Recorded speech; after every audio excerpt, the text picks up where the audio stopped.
محترم مسلمانانو ورونو، کله چې تاسو دیاړي واخلئ یا کله تاسو تنها والی یا سیلري والی تاسو او په هغې باندې د قرآن مجید د وړوکې غوندې صورت ووایئ، انشاءالله العزیز الله پاک به پکې دومره برکت واچي، دومره چې تاسو به د هغې معجزې او کرامت ته به حیرانه شئ.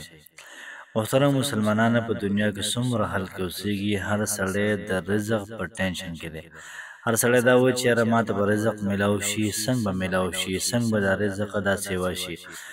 نن ما تاسو لپاره ډېره زیاته بهترینه وظیفه راوړې ده، نو کوشش وکړئ چې دا وظیفه په خپله مو کوئ، دغه رنګې ملګرو سره هم شیر کړئ.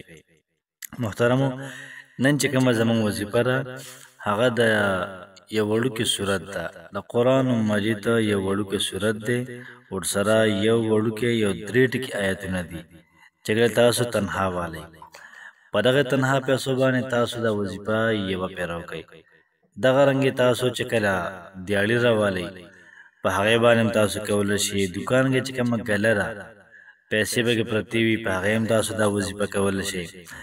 دغه رنګې تاسو که پټرول پمپ کې تیل اچوئ او تیل هم راواچول ورته، نو بیا دغه وظیفه وکړه او په دغه ټنکۍ باندې دم کړه، انشاءالله العزیز دومره برکت به پکې راشي چې تاسو به ورته حیران شئ. دغه رنګې محترمو، چې کله تاسو چاول پخې کوئ یا دغه رنګه څه پروګرام کوئ یا دغه رنګه بله څه مسله وي، نو تاسو دغه وړوکې صورت صرف پې ووایئ، بیا یې برکت ته ګورئ، ختمېږي به نه. په تنها باندې یا په دیاړۍ باندې په چاولو باندې دغه رنګې یا تاسو روټۍ پروګرام وکړو یا په تیلو باندې تاسو به څه وایئ؟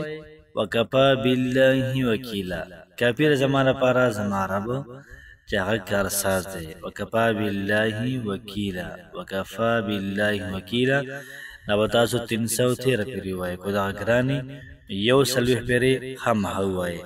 ورسره سورة الکوثر انا اعطیناک الکوثر دا پې 7 پیرې ووایئ. تاسو تماشه کوئ چې پټرول هم څنګه سیوا کېږي، تاسو تماشه کوئ چې جیب کې پیسې څنګه سیوا کېږي، تماشه کوئ چې تنها هم څنګه سیوا کېږي، دغه رنګې تنها کې برکت څونه راځي.